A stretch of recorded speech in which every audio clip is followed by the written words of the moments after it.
بسم اللہ الرحمن الرحیم۔ السلام علیکم ورحمۃ اللہ وبرکاتہ۔ بنی اسرائیل مصر سے چلتے وقت قبطیوں سے قیمتی زیور مانگ لائے تھے، مگر ان کو زیورات کا استعمال جائز نہ تھا، کیونکہ ان کی شریعت میں غنیمت کے مال کا استعمال جائز نہ تھا، بلکہ آگ اسے جلا جاتی تھی۔ بنی اسرائیل میں ایک سنار تھا جس کا نام یحییٰ یا موسیٰ بن ظفر تھا۔ قبیلہ بنی سامری کا فرد تھا، اس لیے اس کو سامری کہتے تھے۔ یہ فنزر گری میں بڑا ماہر تھا اور منافقت میں ایمان لایا تھا۔ اس کے پاس جبریل علیہ السلام کی گھوڑی کے سم کے نیچے کی مٹی تھی، جو کہ فرعونیوں کے غرق کے وقت بحر قلزم سے اٹھا لایا تھا۔ جب بنی اسرائیل بحر قلزم سے نجات پا کر نکلے تو راستے میں انہوں نے ایک قوم کو گائے پوجتے ہوئے دیکھا تھا، اور موسیٰ علیہ السلام سے کہا تھا کہ ہمارے لیے بھی پروردگار کی صورت بنا دو، تاکہ اس کو سامنے رکھ کر ہم عبادت کر لیا کریں، جس سے ہمارا دھیان نہ بٹے۔ موسیٰ علیہ السلام نے انہیں ڈانٹ دیا تھا، مگر سامری نے پتہ لگا لیا تھا کہ فرعونیوں کی صحبت کی وجہ سے بنی اسرائیل میں مخلوق پرستی کا مادہ موجود ہے۔ اگر ان کو بہکایا جائے تو آسانی سے گمراہ ہو جائیں گے۔ بنی اسرائیل نے نظر مانی تھی کہ اگر ہم کو رب تعالی نے فرعون کے چنگل سے نجات دی تو ہم اس کی اطاعت کریں گے۔ جب انہیں نجات مل گئی اور فرعونیوں کی ہلاکت کے بعد وہ مصر کی طرف لوٹے، تب حضرت موسیٰ علیہ السلام نے ان کو وہ نظر یاد دلائی۔ انہوں نے کہا، ہم کو دل و جان سے یہ بات منظور ہے، لیکن ہمیں رب کے احکام کی خبر نہیں، ہم اطاعت کیسے کریں؟ موسیٰ علیہ السلام نے بارگاہ الہی میں عرض کیا، تب ان سے فرمایا گیا کہ تم کوہ طور پر آنا اور وہاں 40 دن اعتکاف اور عبادت کرنا، تاکہ جسمانی تعلقات کم ہو کر ملکیت کا ظہور ہو۔ تب تم سے بلا واسطہ کلام بھی کیا جائے گا اور تمہیں توریت بھی دی جائے گی۔ لہٰذا موسیٰ علیہ السلام بنی اسرائیل سے 30 دن کا وعدہ فرما کر کوہ طور کی جانب روانہ ہوئے، اور وہاں پہنچ کر یکم ذوالحجہ سے اعتکاف شروع کیا۔ اولاً 30 دن طور سینا میں قیام کا حکم تھا۔ جب آپ یہ میعاد پوری کر چکے اور 30 روزے رکھ چکے اور بارگاہ الہی میں توریت لینے کے لیے حاضر ہونے لگے، تو اس خیال سے کہ میں نے بہت روز سے مسواک نہیں کی ہے، شاید منہ میں بدبو ہو، مسواک کر لی۔ حکم الہی ہوا کہ اے موسیٰ، تم نے اپنے منہ سے وہ خوشبو دور کر لی جو ہمیں مشک سے بھی زیادہ پسند ہے، لہٰذا 10 روزے اور رکھو تاکہ تمہارے منہ میں پھر وہی خوشبو پیدا ہو جائے۔ ادھر 30 دن گزرتے ہی اسرائیلیوں میں کھلبلی مچ گئی، تو انہوں نے حضرت ہارون سے پوچھا کہ ہم ان زیورات کا کیا کریں؟ آپ نے فرمایا، ایک گڑھے میں ڈال کر جلا دو اور اس کی راکھ زمین میں دفن کر دو۔ ادھر سامری نے ان لوگوں سے کہا کہ موسیٰ تمہاری ہی طرح بشر ہیں، صرف طلسماتی عصا کی وجہ سے یہ کرتب دکھاتے ہیں اور تم سے بڑھ گئے ہیں۔ تم وہ سارا سونا میرے حوالے کر دو، میں تمہارے لیے اس سے بھی عجیب تر طلسم بنا دوں، جس سے تم کو موسیٰ کی ضرورت باقی نہ رہے۔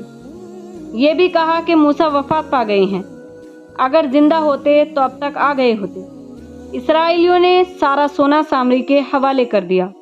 اس نے جواہرات و یاقوت الگ نکال لیے اور سونا گلا کر نہایت خوبصورت بچھڑا بنایا، اور جواہرات و یاقوت کو اس کے ناک، کان، آنکھ، زانوں اور قدموں پر نہایت قرینے سے جڑ دیا، جس سے وہ اور بھی دلکش ہو گیا، اور جبریل علیہ السلام کی گھوڑی کے قدموں کے نیچے کی خاک اس بچڑے کے منہ میں ڈال دی، جس سے اس میں جنبش پیدا ہو گئی۔ بعض لوگوں نے کہا ہے کہ اس کی ناک میں سوراخ رکھے تھے، جس میں سے ہو کر ہوا گزرتی تھی اور اس سے آواز پیدا ہوتی تھی، لیکن صحیح یہی ہے کہ یہ آواز خاک کی تاثیر سے پیدا ہوتی تھی۔ قرآن فرماتا ہے کہ خود سامری بولا، میں نے جبریل کے آثار سے مٹھی بھر خاک لے لی، وہ بچھڑے میں ڈال دی۔ اس نے اسرائیلیوں سے کہا کہ دیکھو، خدا نے اس میں حلول کیا ہے۔ موسیٰ اس کو کوہ طور پر ڈھونڈ رہے ہیں اور یہ ہمارے پاس آ گیا ہے۔ اسرائیلی بہکاوے میں آ گئے۔ سامری نے ایک بڑے سے خیمے میں یہ بچھڑا کھڑا کیا اور اس کے آس پاس پرتکلف فرش بچھائے، اور خیمے کے سامنے نوبت اور چنگ بجوائی، گیت گانے شروع کیے۔ اسرائیلی مرد و عورت وہاں جمع ہو گئی۔ کوئی اس کی عبادت کرنے لگا، کوئی اس کے سامنے سمادھی لگا کر بیٹھ گیا۔ سوائے حضرت ہارون اور ان کے 12,000 ساتھیوں کے باقی سارے اسرائیلی اس میں مبتلا ہو گئے۔ ان کے 3 گروہ بن گئے، ایک وہ جنہوں نے بچھڑے کی پوجا کی، دوسرے وہ جو حضرت ہارون علیہ السلام کے ساتھ تبلیغ دین میں مشغول ہوئے اور لوگوں کو اس عبادت سے روکتے رہے، تیسرے وہ جو خاموش رہے، نہ عبادت کی اور نہ انکار کیا۔ پہلا اور تیسرا گروہ عتاب میں آ گیا اور دوسرا گروہ سلامت رہا۔ ادھر موسیٰ علیہ السلام کو 10ویں ذی الحجہ دوپہر کے وقت توریت عطا ہوئی اور رب تعالیٰ نے ان کو خبر دی کہ تمہارے پیچھے تمہاری قوم غفلت میں مبتلا ہو گئی ہے۔ موسیٰ علیہ السلام یہ سن کر بہت غمگین ہوئے اور وہاں سے بہت جلد واپس آئے اور اپنی قوم کا حال دیکھ کر جلال میں آ گئے۔ غصے میں توریت شریف کی تختیاں آپ کے ہاتھ سے گر گئیں یا گرا دیں اور اپنے بڑے بھائی ہارون کو مارنے لگے کہ تم نے بنی اسرائیل کو شرک کیوں کرنے دیا۔ حضرت ہارون نے بنی اسرائیل کی سرکشی اور اپنی معذوری ظاہر فرمائی کہ میں نے ان کو بہت روکا مگر یہ نہ مانے۔ توریت شریف کے کل 7 حصے تھے، گر جانے سے 6 غائب ہو گئے اور ایک حصے میں ضروری مسائل تھے، وہ باقی رہ گیا۔ وہی بنی اسرائیل کو ملا۔ پھر موسیٰ علیہ السلام نے بنی اسرائیل سے باز پرس کی کہ تم نے یہ کیا کیا؟ انہوں نے کہا کہ ہمیں سامری نے بہکایا۔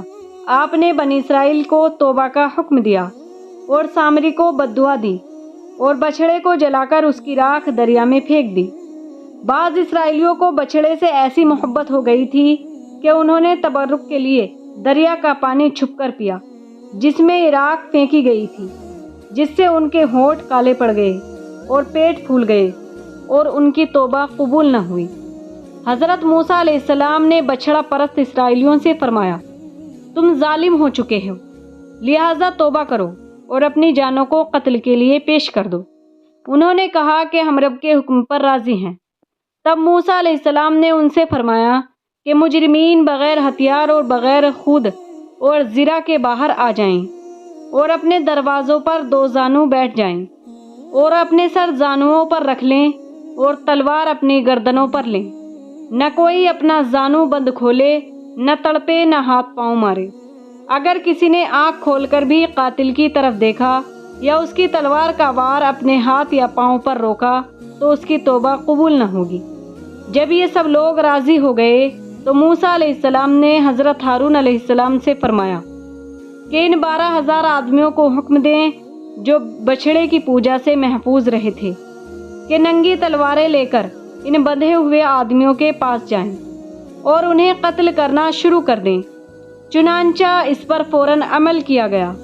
آپ نے ایک بلند جگہ کھڑے ہو کر آواز دی، اے مجرم اسرائیلیوں، تمہارے بھائی تلواریں لے کر تمہیں قتل کرنے آ رہے ہیں، اللہ سے ڈرو اور صبر کرو۔ جب قاتلین مجرموں کے پاس پہنچے تو محبت کی وجہ سے ان کے ہاتھ نہ اٹھے۔ موسیٰ علیہ السلام سے عرض کیا، ان میں ہمارے بھائی بھتیجے، بیٹے پوتے نواسے ہیں، ان پر ہمارے ہاتھ نہیں اٹھتے۔